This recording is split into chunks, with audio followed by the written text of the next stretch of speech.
José Carlos Mariátegui. 7 ensaios de interpretação da realidade peruana. Ensaio 4. O processo da instrução pública. I. A herança colonial e as influências francesa e norte-americana. 3 influências se sucedem no processo da instrução na República. A influência, ou melhor, a herança espanhola. A influência francesa e a influência norte-americana. Mas apenas a espanhola conseguiu em seu tempo um domínio completo.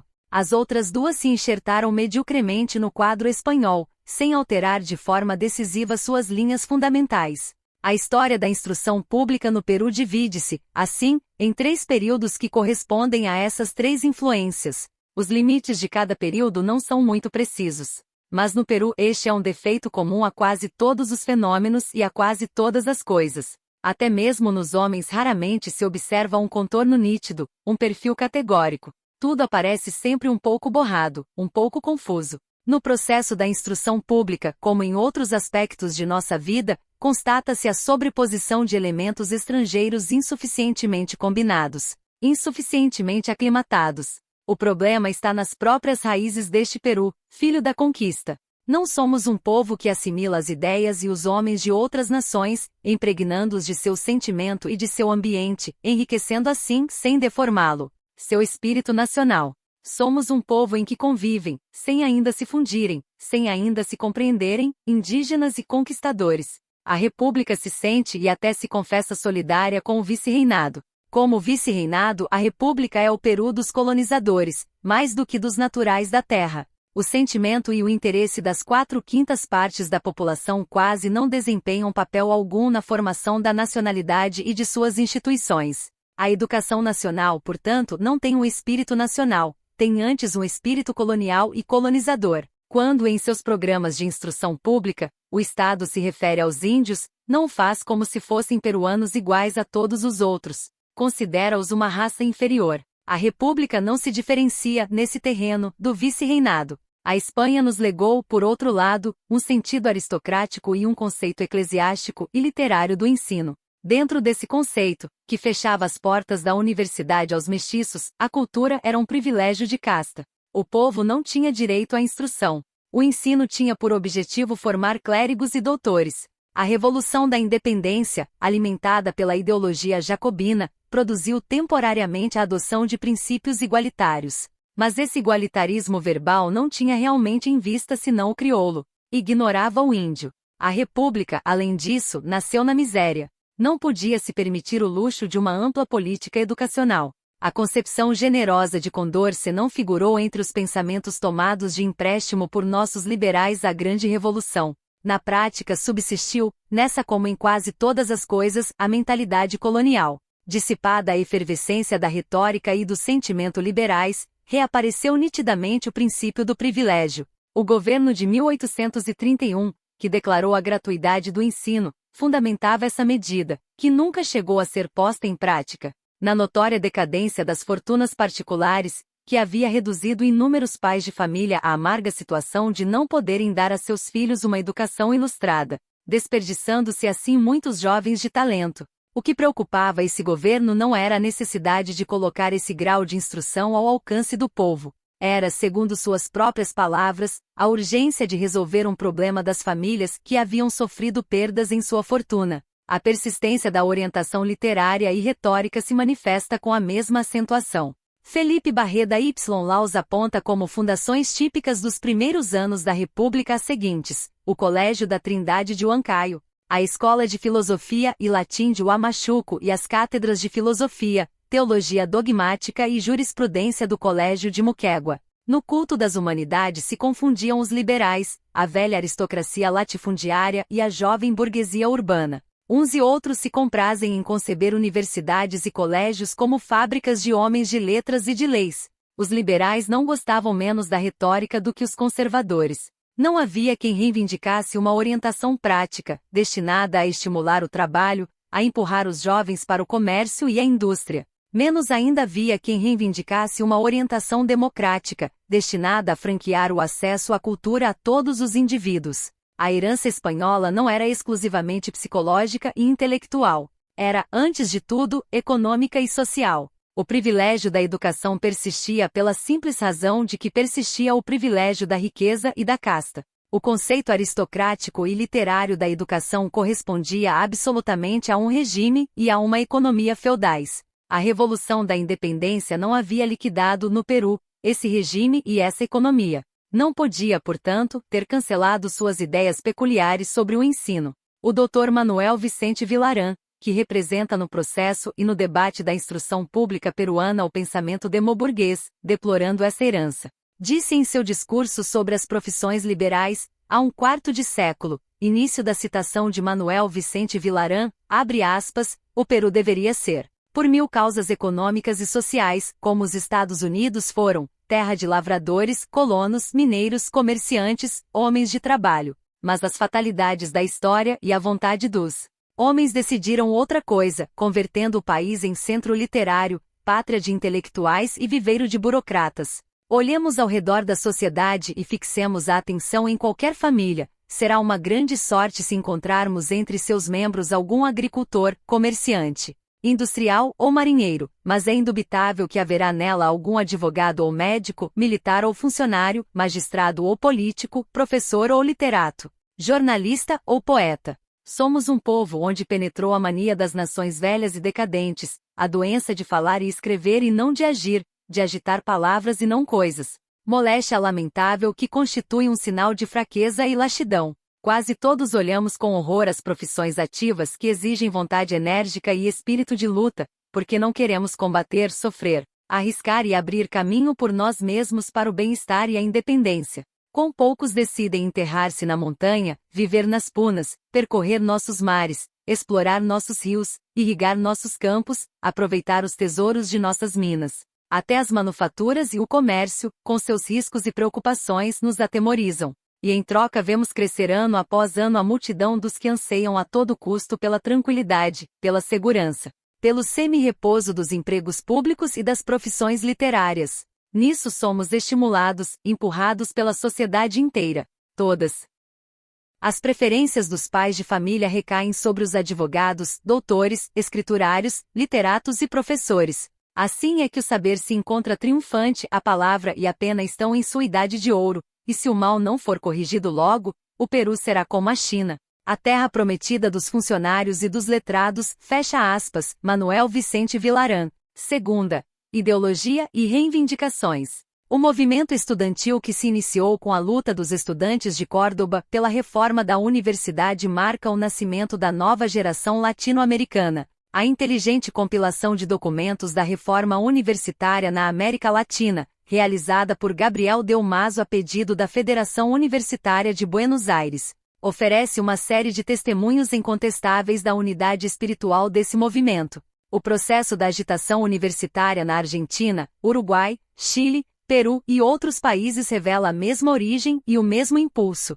A faísca da agitação quase sempre é um incidente secundário, mas a força que a propaga e conduz nasce desse estado de espírito, dessa corrente de ideias designada, não sem risco de equívoco, como novo espírito. Por isso, o desejo de reforma se apresenta, com idênticas características, em todas as universidades latino-americanas.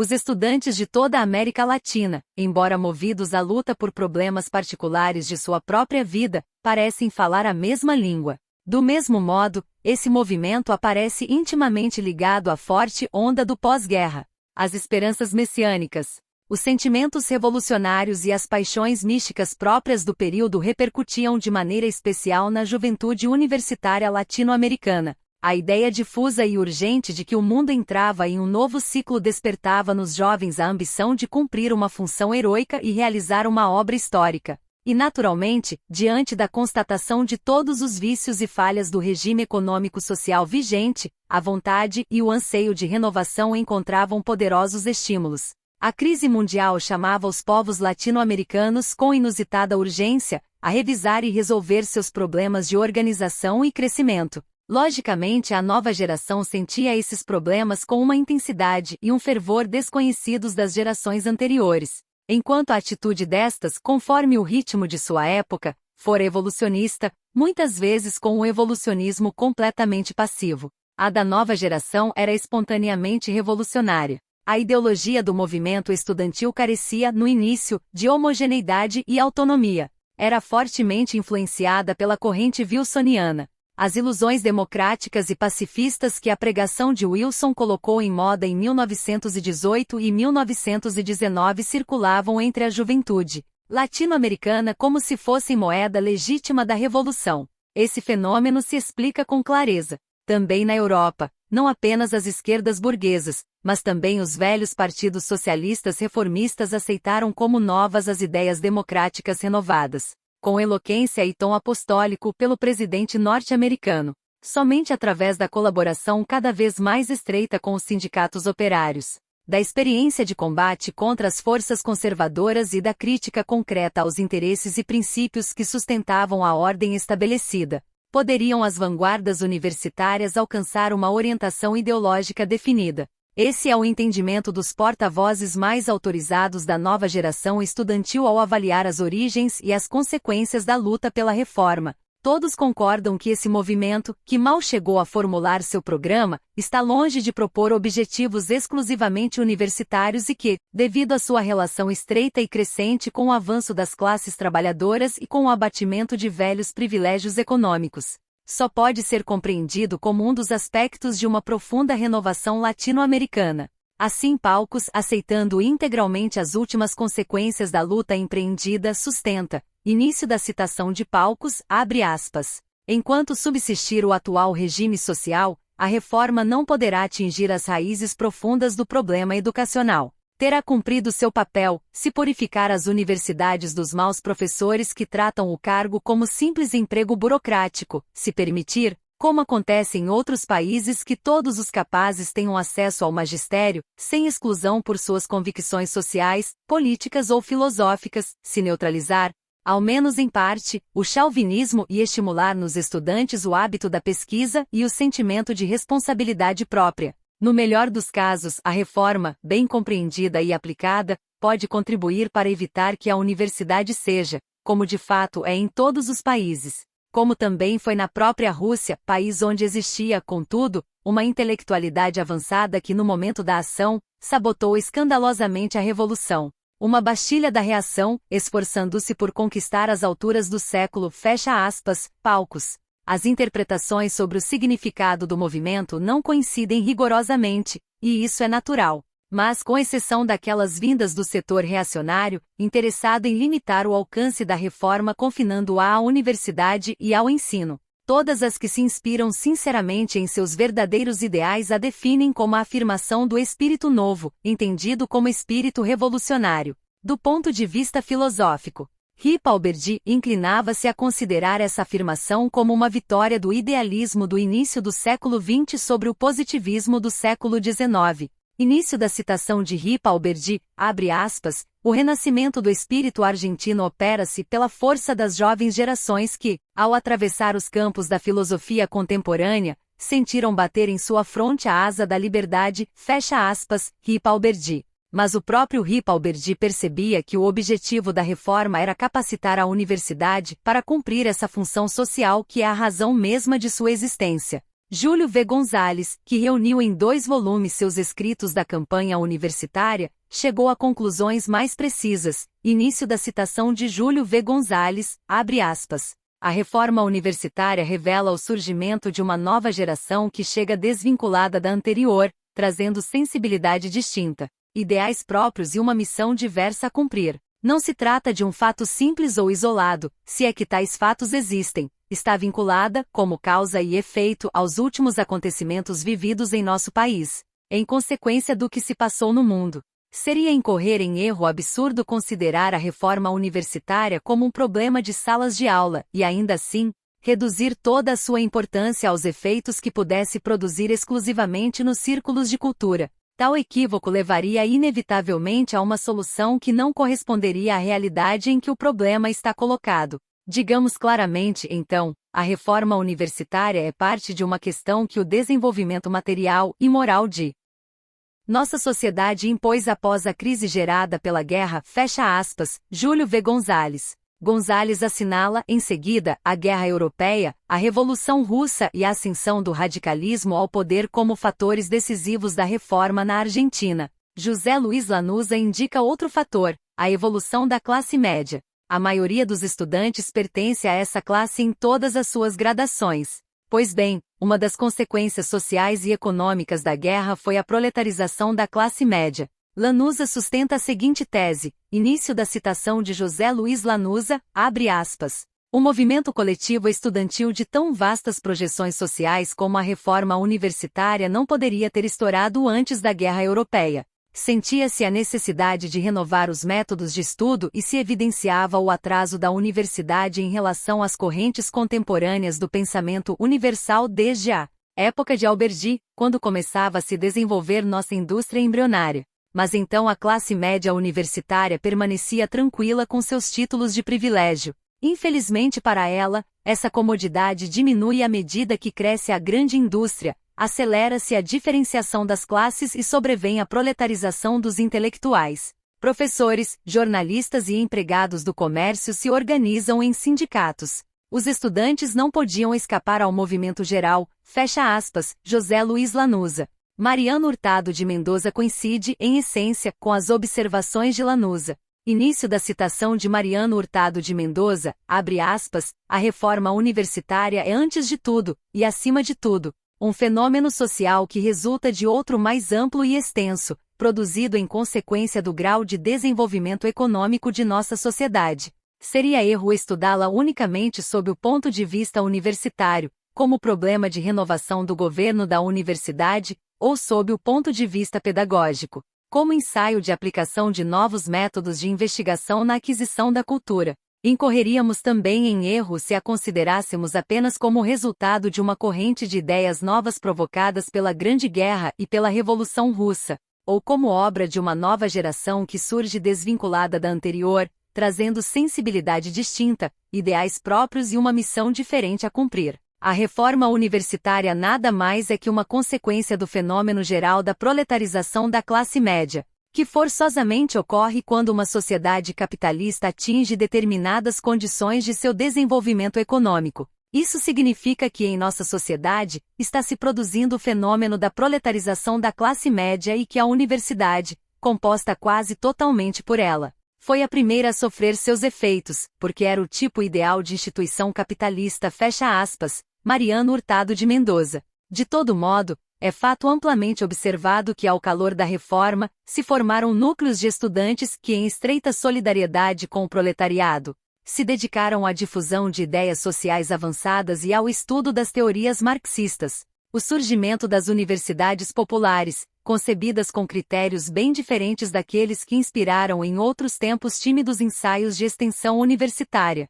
ocorreu em toda a América Latina em visível concomitância com o movimento estudantil. Das universidades saíram, em todos os países latino-americanos, grupos de estudiosos de economia e sociologia que colocaram seus conhecimentos a serviço do proletariado, dotando-o, em alguns países, de uma direção intelectual da qual geralmente carecia. Finalmente, os propagandistas e defensores mais entusiastas da unidade política da América Latina são, em grande parte, os antigos líderes da reforma universitária que, assim, conservaram sua vinculação continental, outro dos sinais da realidade da nova geração. Quando se confronta esse fenômeno com o das universidades da China e do Japão, comprova-se sua rigorosa justificação histórica. No Japão, a universidade foi a primeira cátedra de socialismo. Na China, por razões óbvias, exerceu uma função ainda mais ativa na formação de uma nova consciência nacional. Os estudantes chineses compõem a vanguarda do movimento nacionalista revolucionário que, dando à imensa nação asiática uma nova alma e uma nova organização,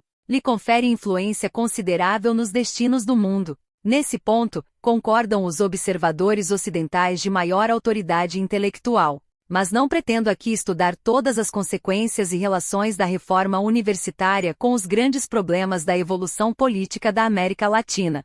Constatada a solidariedade do movimento estudantil com o movimento histórico geral desses povos, tratemos de examinar e definir seus traços próprios e específicos. Terceira, quais são as proposições ou postulados fundamentais da reforma? O Congresso Internacional de Estudantes do México, em 1921, defendeu a participação dos estudantes no governo das universidades e a implantação da docência livre e da frequência livre. Os estudantes do Chile declararam adesão aos seguintes princípios: autonomia da universidade, entendida como instituição dos alunos, professores e diplomados. Reforma do sistema de ensino mediante o estabelecimento da docência livre e, portanto, da frequência livre dos alunos às cátedras, de modo que, caso 2 professores ministrem a mesma disciplina, a preferência estudantil consagre livremente a excelência do melhor. Revisão dos métodos e do conteúdo dos estudos. E extensão universitária, praticada como meio de vinculação efetiva da universidade com a vida social. Os estudantes de Cuba, em 1923, resumiram suas reivindicações nesta fórmula: uma verdadeira democracia universitária, uma verdadeira renovação pedagógica e científica, e uma verdadeira popularização do ensino. Os estudantes da Colômbia reivindicaram, em seu programa de 1924, a organização da universidade com base na independência, na participação estudantil em seu governo e em novos métodos de trabalho. Início da citação, abre aspas, que ao lado da cátedra funcione o seminário, abrança cursos especiais, criem-se revistas. Que ao lado do professor titular haja professores adjuntos e que a carreira do magistério se estabeleça em bases que assegurem seu futuro e deem acesso a todos os que sejam dignos de ocupar uma cadeira na universidade. Fecha aspas, autor não informado. Os estudantes de vanguarda da Universidade de Lima, fiéis aos princípios proclamados em 1919 e 1923, sustentaram em 1926 as seguintes plataformas: defesa da autonomia das universidades, participação dos estudantes na direção e orientação de suas respectivas universidades ou escolas especiais, direito de voto estudantil na eleição de reitores, renovação dos métodos pedagógicos, voto de honra dos estudantes na nomeação de professores, incorporação de valores extrauniversitários à universidade, socialização da cultura como universidades populares. Os princípios defendidos pelos estudantes argentinos são, provavelmente, os mais conhecidos. Por sua ampla influência no movimento estudantil da América desde sua primeira formulação na Universidade de Córdoba. Na prática, além disso, coincidem em linhas gerais com os proclamados pelos estudantes das demais universidades latino-americanas. Dessa rápida revisão, resulta que os postulados centrais da reforma universitária podem ser considerados dois: a intervenção dos estudantes no governo das universidades e o funcionamento de cátedras livres, ao lado das oficiais, com os mesmos direitos,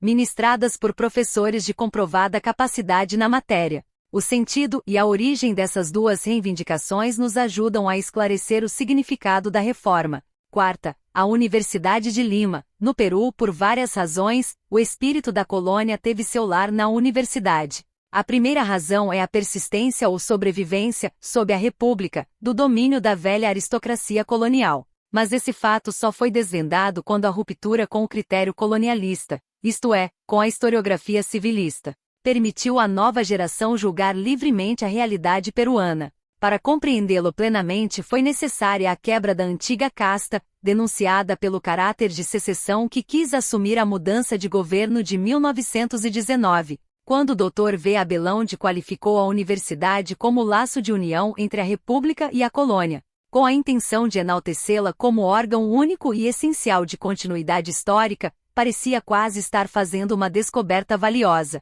A classe dirigente soubera, até então, manter a ilusão intelectual de uma república distinta e independente da colônia, apesar de uma inclinada e instintiva nostalgia pelo período vice-reinal, que traía com evidência seu verdadeiro sentimento. A universidade, que segundo um conceito de clichê, era a alma mater nacional, tinha sido sempre oficialmente definida como a mais alta cátedra dos princípios e ideais da República. Enquanto isso, talvez com a única exceção do momento em que Galvez e Lorente atingiram de liberalismo, restabelecendo e continuando a orientação ideológica de Rodrigues de Mendoza, a universidade seguiu fiel à sua tradição escolástica, conservadora e espanhola. O divórcio entre a obra universitária e a realidade nacional, constatado melancolicamente por Belaundi, mas que não o impediu de agraciar a universidade com o título de encarnação única e sagrada da continuidade histórica pátria, dependeu exclusivamente do divórcio, não menos real embora menos reconhecido, entre a velha classe dirigente e o povo peruano. Belaundi escrevia o seguinte, início da citação de V. Abelaundi, abre aspas. Um triste destino pairou sobre nossa universidade e determinou que ela cumprisse principalmente um fim profissional e talvez de esnobismo científico, mas não um fim educativo, muito menos um fim de afirmação da consciência nacional. Ao percorrer rapidamente a história da universidade desde sua origem até hoje, destaca-se este traço desagradável e funesto. Sua falta de vinculação com a realidade nacional, com a vida do nosso meio, com as necessidades e aspirações do país, fecha aspas, v.a. Belaunde. A investigação de Belaunde não podia ir além. Vinculado por sua formação e temperamento à casta feudal, adepto do partido chefiado por um de seus mais genuínos representantes, Belaunde tinha de deter-se na constatação do descompasso, sem buscar suas razões profundas. Mais ainda, tinha de se contentar em explicá-lo como consequência de um triste destino. A verdade era que a colônia sobrevivia na universidade porque também sobrevivia, apesar da Revolução da Independência e da República Demoliberal, na estrutura econômico-social do país, retardando sua evolução histórica e enfraquecendo seu impulso vital. E que, por isso, a universidade não cumpria função progressista e criadora na vida peruana, as cujas necessidades profundas e correntes vitais não apenas era alheia, como se opunha, à casta de latifundiários coloniais que, por meio de um agitado período de caudilismo militar, assumiu o poder na República, é o menos nacional, o menos peruano dos fatores que intervêm na história do Peru independente. O triste destino da universidade não dependeu de outra coisa. Após o período de influência de Gálvez e Lorente, a universidade permaneceu, até a agitação estudantil de 1919, pesadamente dominada pelo espírito da colônia. Em 1894, o discurso acadêmico do Dr. Javier Prado sobre o estado social do Peru durante a dominação espanhola, que, dentro de sua prudência e equilíbrio, buscava revisar o critério colonialista, poderia ter sido o ponto de partida de uma ação que aproximasse mais o trabalho universitário de nossa história e de nosso povo. Mas o Dr. Prado, estreitamente ligado aos interesses e sentimentos que esse movimento haveria, por força, de contrariar, preferiu liderar uma corrente de medíocre positivismo que, sob o signo de Tainé, pretendeu justificar doutrinariamente a função do civilismo, dotando-o de um pensamento político aparentemente moderno, sem conseguir imprimir à universidade, entregue ao diletantismo verbalista e dogmático, a orientação científica que até agora se sente faltar nela. Mais tarde, em 1900, outro discurso acadêmico, o do Dr. Manuel Vicente Vilarán sobre as profissões liberais no Peru, teve também o sentido íntimo de uma ponderada acusação contra o colonialismo da universidade, responsável, pelos preconceitos aristocráticos que alimentava e mantinha, por uma superprodução de doutores e letrados. Mas esse discurso, como todas as reações episódicas do civilismo, estava igualmente destinado a agitar muito superficialmente as águas dessa quieta pântana intelectual. A geração arbitrariamente chamada futurista deveria ser, cronologicamente, a que iniciaria a renovação dos métodos e do espírito da universidade. A ela pertenciam os estudantes, depois catedráticos, que representaram o Peru no Congresso Estudantil de Montevidéu e que organizaram o Centro Universitário, lançando as bases de uma solidariedade que, na luta pela reforma, definiria suas formas e fins. Mas a direção de Riva Agüero, pela boca de quem falou explicitamente o espírito colonialista em sua tese sobre a literatura peruana, orientava essa geração universitária, por outro lado, por seus vínculos e origens, para uma missão de reação contra o movimento literário Gonzales Pradista e de restabelecimento da hegemonia intelectual do civilismo, atacada, especialmente nas províncias, pela espontânea popularidade da literatura radical. Vê Reforma e Reação. O movimento estudantil peruano de 1919 recebeu seus estímulos ideológicos da vitoriosa insurreição dos estudantes de Córdoba e da eloquente admoestação do professor Alfredo L. Palacios, mas, em sua origem constituiu principalmente o motim dos estudantes contra alguns catedráticos de incapacidade notória e ostensiva, aqueles que ampliavam e elevavam os objetivos dessa agitação, transformando em repúdio ao velho espírito da universidade aquilo que, a princípio, fora apenas repúdio aos maus professores e à disciplina arcaica, estavam em minoria entre o corpo discente. O movimento contava com o apoio de estudantes de espírito ortodoxamente civilista, que seguiam os defensores da reforma tanto por concordarem com a evidente incompetência dos mestres visados quanto por acreditarem participar de uma algazarra escolar mais ou menos inócua. Isso revela que se a oligarquia docente, zelosa de seu prestígio intelectual, tivesse realizado a tempo na universidade o mínimo de melhoria e modernização do ensino necessário para não arriscar uma situação de escandalosa insolvência, teria conseguido manter facilmente, por alguns anos mais, a intangibilidade de suas posições. A crise que enfrentou tão desastradamente em 1919 foi precipitada pelo prolongado e irritante estado de visível desequilíbrio entre o nível da cátedra e o avanço geral de nossa cultura em mais de um aspecto. Esse desequilíbrio tornava-se particularmente detonante no plano literário e artístico. A geração futurista que, reagindo contra a geração radical romântica e extra-universitária, trabalhava para reforçar o poder espiritual da universidade, concentrando em suas aulas todas as forças diretivas da cultura nacional, não soube, não quis ou não pôde substituir, a tempo, no corpo docente da Faculdade de Letras, a mais vulnerável, os velhos catedráticos atrasados e incompetentes. O contraste entre o ensino de letras nessa faculdade e o progresso da sensibilidade e da produção literária do país tornou-se clamoroso quando o surgimento de uma nova geração, em aberta ruptura com o academicismo e o conservadorismo dos nossos paradoxais futuristas, assinalou um momento de florescimento e renovação da literatura nacional. A juventude que frequentava os cursos de letras da universidade havia adquirido, fora dela e espontaneamente, gosto e educação estéticos suficientes para perceber o atraso e a inaptidão de vários de seus catedráticos. Enquanto essa juventude, como público leitor, já havia superado a estação do modernismo, a cátedra universitária seguia prisioneira do critério e dos preceitos da primeira metade do 800 espanhol. A orientação historicista e literária do grupo que presidiu o movimento de 1919 em São Marcos concorreu para um julgamento mais severo e uma condenação mais indignada e inapelável dos catedráticos acusados de atraso e anacronismo. Da Faculdade de Letras, a revisão propagou-se às demais faculdades, onde também o interesse e a rotina oligárquicos mantinham professores sem autoridade. Mas a primeira brecha foi aberta na Faculdade de Letras e, por algum tempo, a luta esteve dirigida contra os maus professores mais do que contra os maus métodos.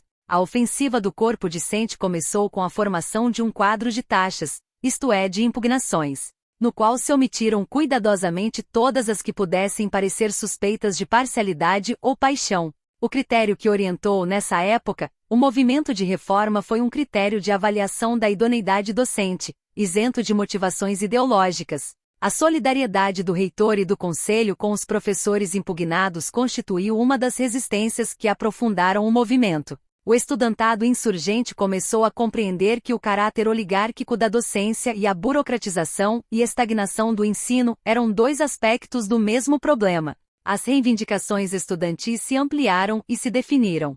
O primeiro Congresso Nacional de Estudantes, reunido em Cusco, em março de 1920, indicou, no entanto, que o movimento pró-reforma ainda carecia de um programa bem orientado e definido.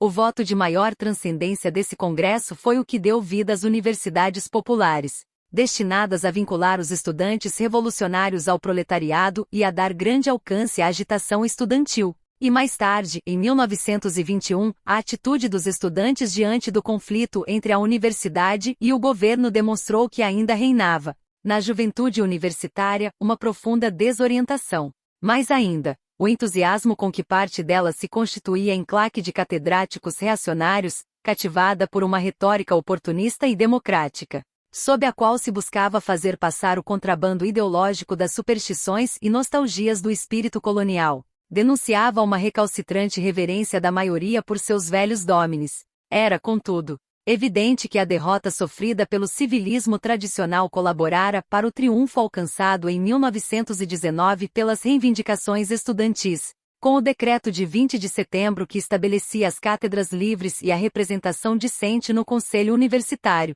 e com as leis 4002 e 4004, pelas quais o governo declarou vagas as cátedras ocupadas pelos professores impugnados. José Carlos Mariátegui. 7 ensaios de interpretação da realidade peruana. Capítulo 4. O processo da instrução pública. reaberta a universidade, depois de um período de recesso que fortaleceu os vínculos existentes entre a docência e uma parte dos estudantes, as conquistas da reforma foram, em grande parte, escamoteadas pela nova organização. Mas, em contrapartida, o novo espírito já tinha maior enraizamento na massa estudantil. E nas novas jornadas da juventude haveria de se notar menos confusão ideológica do que nas anteriores à clausura. A retomada dos trabalhos universitários em 1922, sob o reitorado do Dr. Manuel Vicente Vilaran, significou, em primeiro lugar, o compromisso entre o governo e os professores que punha termo ao conflito que no ano anterior, conduzira ao recesso da universidade. A Lei Orgânica do Ensino promulgada em 1920 pelo Executivo, usando da autorização recebida do Congresso em outubro de 1919, quando este aprovou a Lei nº 4004, sancionando o princípio da participação dos alunos no governo da universidade, serviu de base ao acordo. Essa lei reconhecia à universidade uma autonomia que deixava satisfeita a docência, agora mais inclinada, por razões óbvias, a um temperamento transacional, e que o governo, igualmente induzido a aceitar uma fórmula de normalização, se dispunha a ratificar em todas as suas partes. Como é natural, o compromisso punha em risco as conquistas dos estudantes, obtidas em boa parte à sombra da situação que ele vinha solucionar, ainda que apenas temporariamente. E de fato, muito cedo se percebeu uma mal disfarçada tentativa de anular pouco a pouco as reformas de 1919. Alguns catedráticos restabeleceram o abolido regime das listas de chamada, mas essa tentativa encontrou os estudantes em alerta, em cujo ânimo repercutiram profundamente primeiro o Congresso Estudantil do México e depois a fervorosa mensagem das Juventudes do Sul, levada por Aya de la Torre.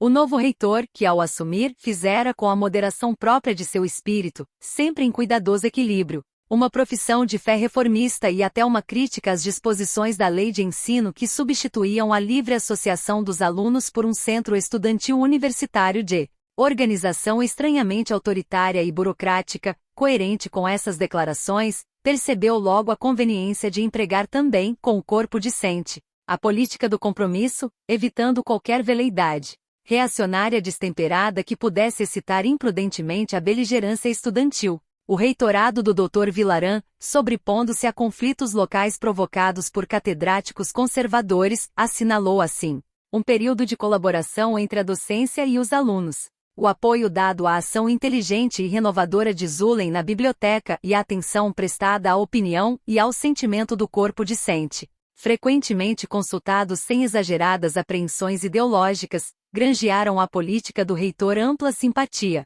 O decano da Faculdade de Medicina, Dr. Gastaneta, que adotou a mesma linha de conduta, inspirando seus atos num sagaz espírito de cooperação com os estudantes, obteve consenso ainda mais entusiástico. E a atuação de alguns jovens catedráticos contribuiu para melhorar as relações entre professores e estudantes. Essa política impediu a renovação da luta pela reforma. De um lado, os professores mostraram-se dispostos a executar solicitamente um programa progressista, renunciando, em todo caso, a propósitos reacionários. De outro, os estudantes declararam-se prontos para uma experiência de colaboração que a muitos parecia indispensável para a defesa da autonomia e até da própria sobrevivência da universidade. O 23 de maio revelou o alcance social e ideológico da aproximação das vanguardas estudantis às classes trabalhadoras. Nessa data teve seu batismo histórico a nova geração que, com a colaboração de circunstâncias excepcionalmente favoráveis, entrou a desempenhar um papel no próprio desenvolvimento de nossa história, elevando sua ação do plano das inquietações estudantis ao das reivindicações coletivas ou sociais. Esse fato reanimou e impulsionou nas aulas as correntes de revolução universitária, acarretando o predomínio da tendência esquerdista na Federação de Estudantes, reorganizada pouco tempo depois, e sobretudo nas assembleias estudantis, que então atingiram um tom máximo de animação e vivacidade. Mas as conquistas da reforma, à parte a supressão das listas, reduziam-se, na verdade, a um controle não formalizado do corpo discente na orientação, ou melhor, na administração, do ensino. Estava formalmente admitido o princípio da representação estudantil no conselho universitário, porém o alunado, que então dispunha do recurso das assembleias para manifestar sua opinião diante de cada problema, descuidou-se de designar delegados permanentes. preferindo exercer uma influência plebiscitária e espontânea das massas estudantis nas deliberações do Conselho. E embora à frente dessas massas estivesse uma vanguarda singularmente combativa e dinâmica, seja porque as contingências da luta contra a reação interna e externa absorviam demasiadamente sua atenção, seja porque sua própria consciência pedagógica ainda não se achava bem formada, o certo é que não empregou a ação das assembleias, de ambiente mais tumultuário do que doutrinário, para reclamar e conquistar melhores métodos. Contentou-se, a esse respeito, com modestos ensaios e promessas tênues, destinadas a se dissipar assim que o espírito de vanguarda adormecesse ou se relaxasse nas aulas. A reforma universitária, como reforma do ensino, apesar da nova lei orgânica e da melhor disposição de parte da docência, avançara, em consequência, muito pouco. Início da citação de Alfredo L. Palacios, abre aspas, o movimento geral que determina a reforma universitária, em sua primeira etapa, limitou-se apenas à ingerência estudantil no governo da universidade e à frequência livre. Faltava o mais importante, a renovação dos métodos de ensino e a intensificação dos estudos, e isso era de muito difícil realização nas faculdades de jurisprudência, que haviam permanecido petrificadas em critérios antigos. Seu ensino conduziu a extremos insuspeitados. Puras teorias, puras abstrações, nada de ciências de observação e experimento. Sempre se acreditou que desses institutos deveria sair a elite social destinada a ser classe governante, que dali deveriam surgir o financista, o diplomata, o literato, o político. Saíram ao contrário, com uma ignorância enciclopédica, precoces utilitaristas, capazes de todas as artimanhas para enredar pleitos, e que na vida, foram o esteio de todas as injustiças. Os estudantes limitavam-se a ouvir lições orais, sem curiosidade alguma, sem ânimo de investigar, sem paixão pela busca tenaz, sem laboratórios que despertassem energias latentes, fortalecessem o caráter, disciplinassem a vontade e exercitassem a inteligência, fecha aspas, Alfredo L. Palacios. Por haver nossa universidade carecido de diretores como o Dr. Palacios, capazes de compreender a renovação exigida nos estudos pelo movimento reformista e de se consagrarem a realizá-la com paixão e otimismo. Esse movimento ficou detido no Peru na etapa a que puderam levá-lo o impulso e o esforço estudantis.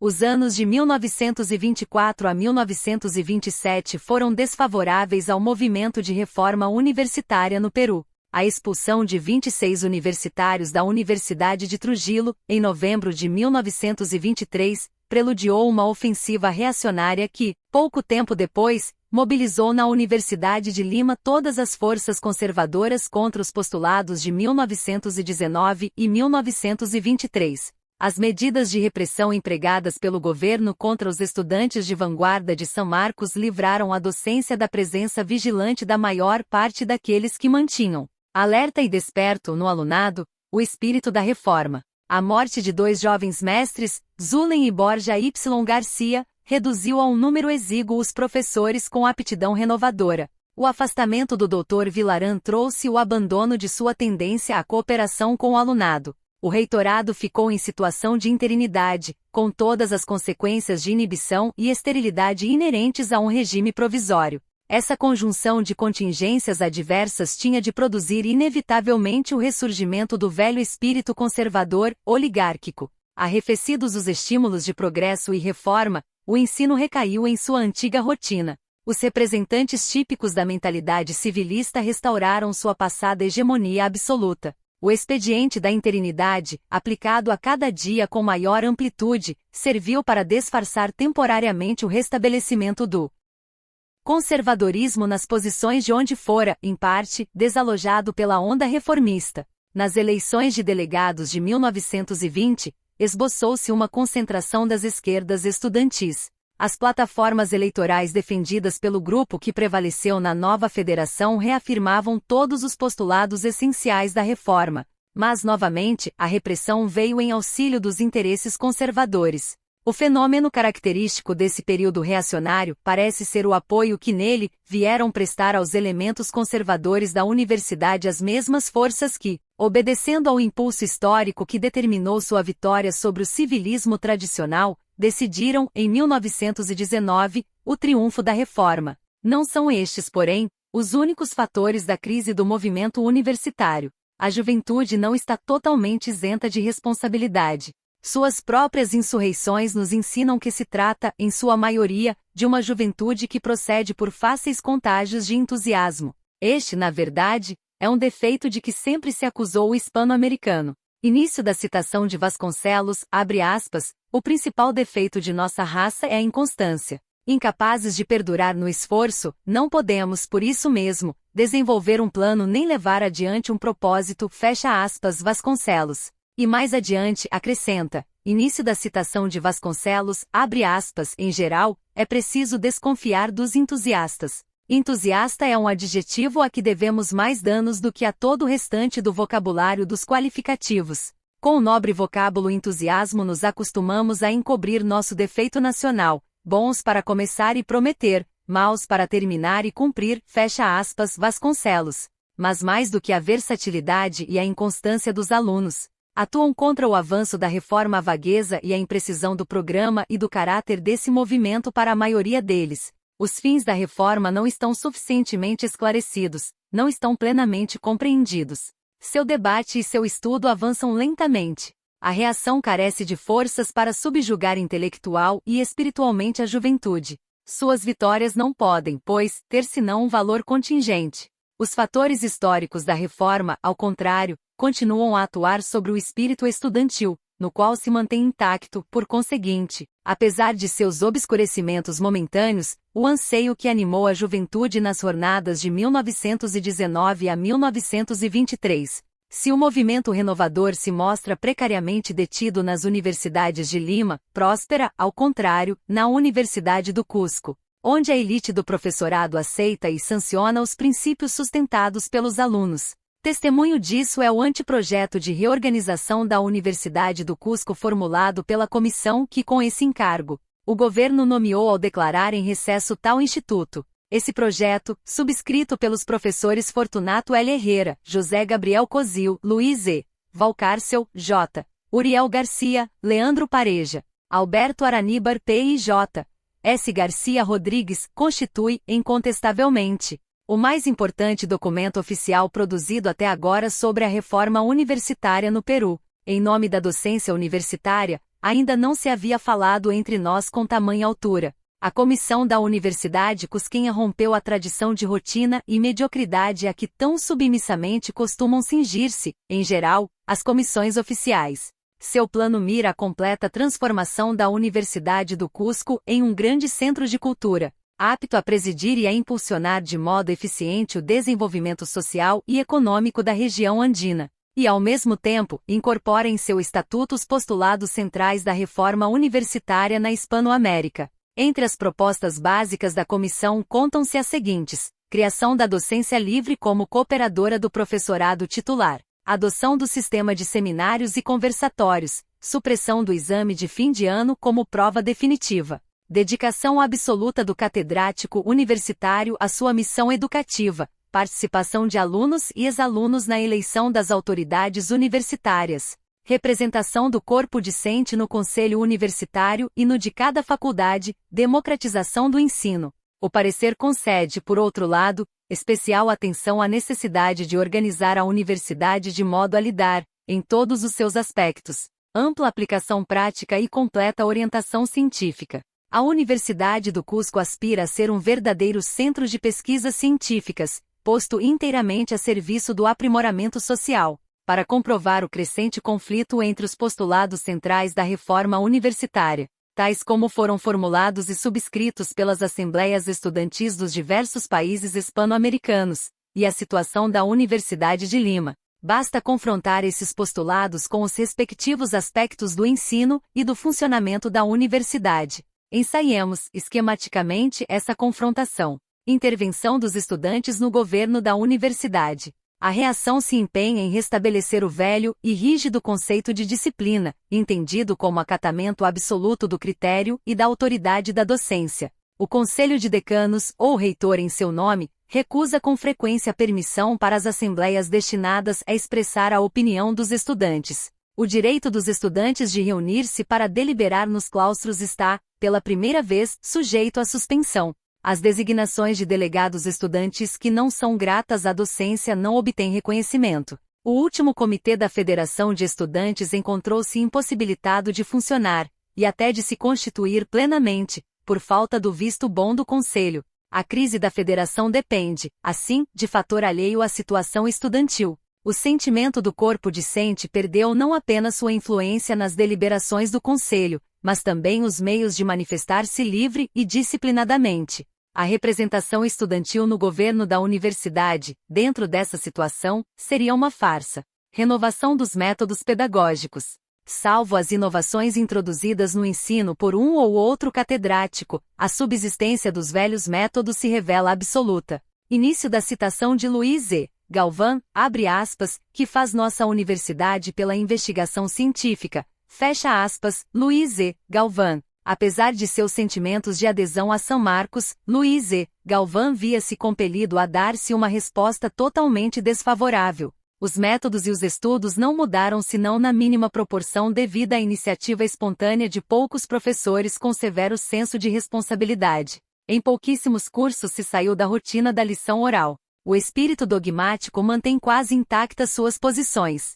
Algumas reformas iniciadas no período de 1922 a 1924 foram detidas ou malogradas. Essa é, por exemplo, a sorte da obra de Zullen na biblioteca. Reforma do sistema docente. A docência livre, que ainda não foi absolutamente experimentada, não encontra um ambiente adequado para sua prova. Os interesses oligárquicos dominantes no ensino se opõem ao funcionamento da cátedra livre. Na provisão das cátedras, continua-se a aplicar o velho critério da leva hereditária denunciado pelo Dr. Sanguinetti na antiga Universidade de Buenos Aires. Todas as conquistas formais de 1919 se encontram, desse modo, frustradas. O percentual de mestres ineptos não é hoje, certamente menor, apesar da depuração, elementar e moderada, que os estudantes então conseguiram. A Faculdade de Letras, de onde partiu, em 1919, o grito de reforma, apresenta-se na prática, como a que menos ganhou em métodos e docência. A própria pauta de reforma estabelecida pela Lei Orgânica de 1920 está, em sua maior parte, ainda por aplicar. Não se percebe, por parte do Conselho Universitário, qualquer propósito efetivo de avançar na execução do programa traçado por essa lei. Na formação do tipo de professor exclusivamente dedicado ao ensino, tampouco se avançou. O mestre universitário entre nós continua a ser um diletante, que concede lugar muito subsidiário, em seu espírito e em sua atividade, à sua missão de educador. Trata-se certamente, em grande parte, de um problema econômico. O ensino universitário permanecerá entregue ao diletantismo enquanto não se assegurar aos professores capazes de dedicar-se integralmente à pesquisa e ao estudo mínimo de renda indispensável a um padrão de vida mediano. Mas, mesmo dentro de seus atuais meios econômicos, a universidade já deveria começar a buscar solução para esse problema, que não será resolvido automaticamente por uma rubrica do orçamento universitário, se faltarem, como até hoje, os estímulos morais da investigação científica e da especialização docente. A crise das universidades menores reproduz, em cenários pequenos, a crise de São Marcos. A mais deficiente e anêmica de todas, a Universidade de Trujillo, coube à iniciativa reacionária, como já vimos. A expulsão de 26 alunos revela, no espírito dessa universidade, o mais recalcitrante reacionarismo, pois justamente a falta de estudantes é uma de suas preocupações específicas. Para que a universidade não veja desertas suas aulas, o professorado de Trujillo tem de dedicar-se todos os anos, segundo me informam, a uma curiosa tarefa de recrutamento, na qual se invocam razões de localismo a fim de induzir os pais a não enviar seus filhos às universidades de Lima. Se não obstante a exiguidade de seu alunado, a docência de Trujillo decidiu-se a perder 26 estudantes. É fácil supor a que extremos de intransigência pode chegar seu cerrado conservadorismo. A Universidade de Arequipa tem sido, tradicionalmente, das mais impermeáveis a toda tendência de modernização. A atmosfera conservadora da cidade a preserva de inquietações alheias ao seu sossego. O elemento renovador, que nos últimos anos deu alguns sinais animadores de crescimento e agitação, encontra-se ainda em minoria. Só a Universidade do Cusco se empenha vigorosamente em transformar-se. Já me referi ao projeto de reorganização apresentado ao governo por seus principais catedráticos e que, evidentemente, constitui o esboço mais avançado de reforma universitária no Peru. O conceito de reforma, por sua vez, ganhou, dia a dia, mais precisão e firmeza nas vanguardas estudantis hispano-americanas. A definição do problema da educação pública a que chegou a vanguarda de La Plata assim o demonstra. Eis os termos de sua declaração. O problema educacional não é senão uma das faces do problema social, por isso, não pode ser solucionado isoladamente. A cultura de toda a sociedade é a expressão ideológica dos interesses da classe dominante. A cultura da sociedade atual é, portanto, a expressão ideológica dos interesses da classe capitalista. A última guerra imperialista, rompendo o equilíbrio da economia burguesa, pôs em crise sua cultura correlata. Essa crise só pode ser superada com o advento de uma cultura socialista. Enquanto a mensagem da nova geração, anunciada confusamente desde 1918 pela insurreição de Córdoba, alcança, na Argentina, expressão revolucionária tão nítida e significativa, em nosso panorama universitário se multiplicam, como creio haver pontuado neste estudo, os sinais de reação. A reforma universitária segue ameaçada, pelo empenho da velha casta docente em restaurar plenamente seu domínio. Terceira, ideologias em contraste, na etapa de tentativas práticas e esboços teóricos, que conduziu lentamente à importação de sistemas e técnicos norte-americanos. O Dr. Deustua representou a reação do velho espírito aristocrático, mais ou menos ornamentada de idealismo moderno.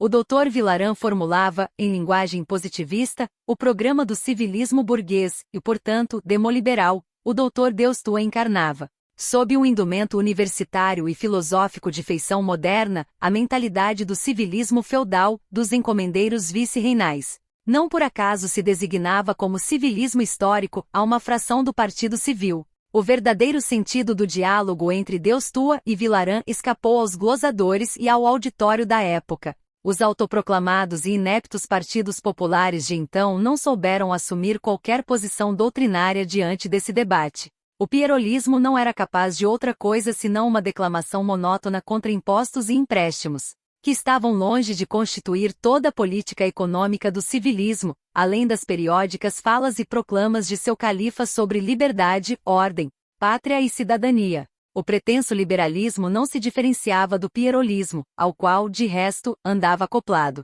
a não ser por um anticlericalismo maçônico esporádico e uma vaga e romântica reivindicação federalista. A pobreza ideológica, a banalidade intelectual dessa oposição, sem outro prestígio senão a glória fora de época de seu caudilho, permitiu ao civilismo monopolizar o debate de um dos problemas nacionais mais substantivos. Só agora, de resto, é historicamente possível esclarecer o sentido daquela polêmica universitária, diante da qual Francisco Garcia Calderón quis assumir uma daquelas posições ecléticas e conciliadoras até o infinito, das quais é mestre o seu prudentíssimo e um tanto cético criticismo. A posição ideológica do Dr. Deustua, no debate sobre a instrução pública, ostentava todos os atributos ornamentais necessários para impressionar o temperamento oco, retórico e declamatório de nossa gente intelectual. O Dr. Deustua apresentava-se, em suas metafísicas dissertações sobre a educação, como um assertor do idealismo diante do positivismo de seus contraditores, comedidos e complacentes. E estes, em vez de despirem o aparato filosófico que recobria o espírito antidemocrático e antissocial da concepção do Dr. Deustua, preferiam declarar seu respeitoso acatamento aos altos ideais que moveriam esse catedrático. Seria, contudo, fácil demonstrar que as ideias educacionais do Dr. Deustua não representavam, no fundo, uma corrente de idealismo contemporâneo, mas a velha mentalidade aristocrática da casta latifundiária. Mas ninguém se encarregou de esclarecer o verdadeiro sentido da resistência do Dr. Deustua a uma reforma mais ou menos democrática do ensino. O verbalismo universitário se perdia pelos caminhos complicados da doutrina abstrusa do reacionário professor civilista. O debate, por sua vez, desenrolava-se exclusivamente dentro do Partido Civil, no qual se confrontavam dois espíritos, o da feudalidade e o do capitalismo, estando o segundo deformado e enfraquecido pelo primeiro. Para identificar o pensamento do Dr. Deustua e perceber seu fundo medieval e aristocrático, basta estudar os preconceitos e superstições que o nutrem. O Dr. Deustua sustenta ideias antagônicas não apenas aos princípios da nova educação, mas ao próprio espírito da civilização capitalista. Sua concepção do trabalho, por exemplo, entra em aberta colisão com a que há muito rege o progresso humano. Num de seus estudos de filosofia da educação, o Dr. Deustua exprimia sobre o trabalho o mesmo conceito desdenhoso daqueles que em outros tempos só consideravam nobres e dignas as carreiras das armas e das letras. Início da citação de Deustua, abre aspas, valor e trabalho. Moralidade e egoísmo são inseparáveis no processo integral da vontade, mas seu papel, muito diferente nesse processo, também o é diante do processo da educação. O valor liberdade educa, a educação consiste na realização de valores, mas o trabalho não educa, o trabalho enriquece, ilustra, dá destreza com o hábito.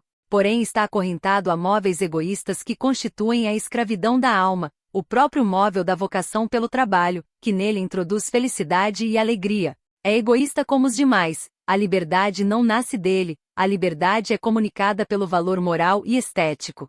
A própria ciência, que de certo modo educa ao disciplinar a atividade cognoscitiva, ordenando-a com o método dedutivo ou favorecendo sua função intuitiva com suas induções, o chamado valor lógico, não leva ao trabalho esse elemento de liberdade que constitui a essência da personalidade humana. O trabalho pode contribuir para a expansão do espírito mediante a riqueza material que produz, mas essa expansão pode muitas vezes ser sinal do impulso cego do egoísmo. Poderia dizer-se que o é na generalidade dos casos, e então não significa verdadeira liberdade, liberdade interior, liberdade moral ou estética. A liberdade que constitui o fim e o conteúdo da educação fecha aspas, Deustua. Esse conceito de trabalho, embora sustentado pelo Dr. Deustua há apenas algumas décadas, é absolutamente medieval, nitidamente aristocrático. A civilização ocidental repousa inteiramente sobre o trabalho. A sociedade luta por organizar-se como uma sociedade de trabalhadores, de produtores. Não pode, portanto, considerar o trabalho como servidão. Tende a exaltá-lo e enobrecê-lo. E nisto não se deve ver um sentimento interessado e exclusivo da civilização do Ocidente. Tanto as investigações da ciência quanto as intuições do espírito nos iluminam plenamente. O destino do homem é a criação. E o trabalho é criação, isto é, libertação. O homem se realiza no seu trabalho. Devemos ao escravizamento do homem pela máquina e à destruição dos ofícios pelo industrialismo a deformação do trabalho em seus fins e em sua essência. A acusação dos reformadores, de John Ruskin a Rabindranath Tagore, reprova veementemente ao capitalismo o emprego embrutecedor da máquina. O maquinismo, e sobretudo o taylorismo, tornaram odioso o trabalho, mas apenas porque o degradaram e o rebaixaram, despojando de sua virtude de criação. Pierre Amp, que escreveu em livros admiráveis a epopeia do trabalho, La Peine des Hommes, disse a respeito palavras de rigorosa verdade. Início da citação de Pierre Amp. Abre aspas, a grandeza do homem se reduz a fazer bem o seu ofício. O velho amor ao ofício, apesar da sociedade, é a saúde social. A habilidade das mãos do homem jamais carece de orgulho, nem mesmo nas tarefas mais baixas. Se o desprezo pelo trabalho existisse em cada um, como sentem as gentes de mãos brancas, e se os operários continuassem em seu ofício apenas por coação, sem encontrar em sua obra qualquer complacência do espírito, a vadiagem e a corrupção aniquilariam o povo desesperado, fecha aspas, Pierre Amp. Este deve ser também o princípio adotado por uma sociedade herdeira do espírito e da tradição da sociedade incaica, na qual o ócio era crime e o trabalho, cumprido amorosamente, a mais alta virtude. O pensamento arcaico do Dr. Deustua, descartado de sua ideologia até por nossa burguesia assustada e desorientada, descende em linha reta daquela sociedade vice-reinal que um prudente civilista, como o Dr. Javier Prado, descreveu como uma sociedade de lascívia preguiçosa. Não é apenas seu conceito de trabalho que denuncia o sentimento aristocrático e reacionário do Dr. Deustua e precisa sua posição ideológica no debate da instrução pública. São, antes de tudo, seus conceitos fundamentais sobre o ensino que definem sua tese como uma tese de inspiração feudalista. O Dr. Deustua, em seus estudos, quase só se preocupava com a educação das classes elevadas ou dirigentes. Todo o problema da educação nacional residia, para ele, na educação da elite. E por suposto, essa elite não era outra senão a do privilégio hereditário. Consequentemente, todos os seus cuidados e premuras estavam voltados ao ensino universitário. Nenhuma atitude pode ser mais contrária e adversa que essa ao pensamento educacional moderno. O Dr. Villarin, a partir de pontos de vista ortodoxamente burgueses, opunha com razão a tese do Dr. Deustua ao exemplo dos Estados Unidos. Lembrando que início da citação de Villarin, abre aspas, a escola primária foi ali a premissa e antecedente histórico da secundária, e o college, o precursor da universidade. Fecha aspas Villarin. Hoje poder-se-ia opor-lhe, a partir de pontos de vista mais nossos, o exemplo do México, país que, como diz Pedro Henrique Zurena, já não entende a cultura à maneira do século XIX, início da citação de Pedro Henrique Zurena, abre aspas. Não se pensa na cultura reinante na época do capital disfarçado de liberalismo, cultura de diletantes exclusivistas, horto fechado onde se cultivam flores artificiais, torre de marfim onde se guardava a ciência morta nos museus. Pensa-se na cultura social, oferecida e dada realmente a todos e fundada no trabalho. Aprender é não só aprender a conhecer, mas igualmente aprender a fazer. Não deve haver alta cultura, pois será falsa e efêmera, onde não houver cultura popular, fecha aspas, Pedro Henrique Zurena. Preciso dizer que subscrevo integralmente esse conceito, em aberto conflito com o pensamento do Dr. Deustua. O problema da educação era situado pelo Dr. Deustua num terreno puramente filosófico. A experiência ensina que nesse terreno, com desdenhosa prescindência dos fatores da realidade e da história, é impossível não apenas resolvê-lo, mas conhecê-lo. O Dr. Deustua se mostra indiferente às relações entre ensino e economia. Mais ainda, diante da economia, revela uma incompreensão de idealista absoluto. Seu receituário, por isso, além de antidemocrático e antissocial, é anti-histórico. O problema do ensino não pode ser bem compreendido em nosso tempo se não for considerado como problema econômico e como problema social. O erro de muitos reformadores tem estado em seu método abstratamente idealista, em sua doutrina exclusivamente pedagógica. Seus projetos ignoraram o íntimo engrenamento entre economia e ensino e pretenderam modificar este sem conhecer as leis daquela. Por conseguinte, não lograram reformar nada, senão na medida em que as menosprezadas, ou simplesmente ignoradas, leis econômico-sociais lhes permitiram.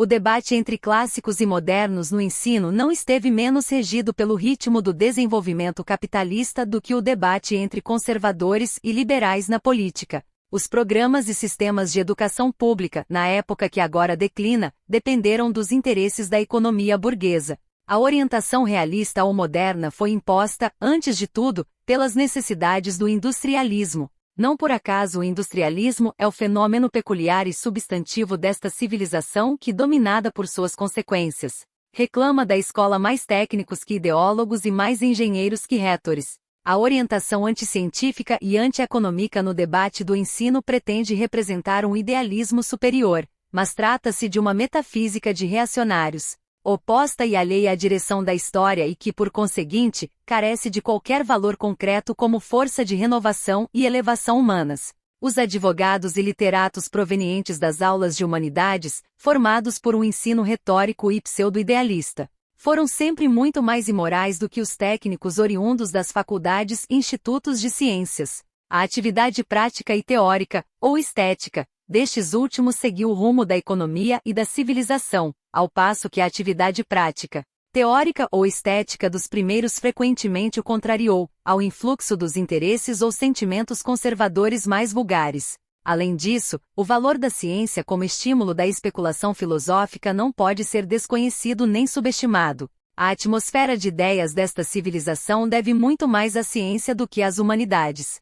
A solidariedade entre economia e educação revela-se concretamente nas ideias dos educadores que verdadeiramente se propuseram renovar a escola. Pestalozzi, Froebel e outros, que efetivamente trabalharam por uma renovação, tiveram em conta que a sociedade moderna tende a ser, fundamentalmente, uma sociedade de produtores. A escola do trabalho representa um sentido novo do ensino, um princípio peculiar a uma civilização de trabalhadores. O Estado capitalista se cuidou de não adotá-la nem aplicá-la plenamente. Limitou-se a incorporar, no ensino primário, ensino de classe, o trabalho manual educativo. Foi na Rússia que a escola do trabalho foi alçada ao primeiro plano da política educacional. Na Alemanha, a tendência a experimentá-la apoiou-se principalmente no predomínio social-democrata da época da Revolução. E a reforma mais substancial brotou assim no campo do ensino primário, enquanto, dominadas pelo espírito conservador de seus reitores, A educação secundária e a universitária ainda constituem terreno pouco propício a qualquer tentativa de renovação radical e pouco sensível à nova realidade econômica. Um conceito moderno de escola coloca na mesma categoria o trabalho manual e o trabalho intelectual. A vaidade dos rançosos humanistas, alimentada de romanismo e aristocratismo, não se compadece com essa equiparação. Em oposição ao ideário desses homens de letras, a escola do trabalho é produto genuíno, concepção fundamental de uma civilização criada pelo trabalho e para o trabalho. No curso deste estudo, não me propus senão a esclarecer os lineamentos ideológicos e políticos fundamentais do processo da instrução pública no Peru. Prescindi de seu aspecto técnico que, além de não ser de minha competência, está subordinado a princípios teóricos e a necessidades políticas e econômicas. Constatei, por exemplo, que a herança espanhola ou colonial não consistia no método pedagógico, mas num regime econômico-social. A influência francesa se inseriu, mais tarde, nesse quadro, com a complacência tanto dos que viam na França a pátria da liberdade jacobina e republicana quanto dos que se inspiravam no pensamento e na prática da restauração. A influência norte-americana se impôs, por fim, como consequência de nosso desenvolvimento capitalista, ao mesmo tempo que da importação de capitais, técnicos e ideias yankees.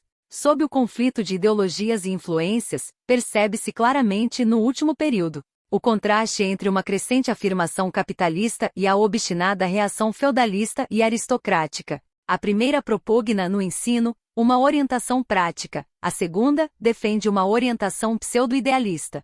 Com o nascimento de uma corrente socialista e o aparecimento de uma consciência de classe no proletariado urbano, intervém agora no debate um fator novo que modifica substancialmente seus termos. A fundação das Universidades Populares González Prada, a adesão da juventude universitária ao princípio da socialização da cultura, o ascendente de um novo ideário educacional sobre os mestres e outros sinais interrompem definitivamente o erudito e acadêmico diálogo entre o espírito demoliberal burguês e o espírito latifundiário e aristocrático. O balanço do primeiro século da República fecha-se, quanto à educação pública, com um enorme passivo. O problema do analfabetismo indígena está quase intacto. O Estado não consegue, até hoje, difundir a escola por todo o território da República. A desproporção entre seus meios e o tamanho da empresa é enorme. Para executar o modesto programa de educação popular autorizado pelo orçamento, falta número suficiente de professores.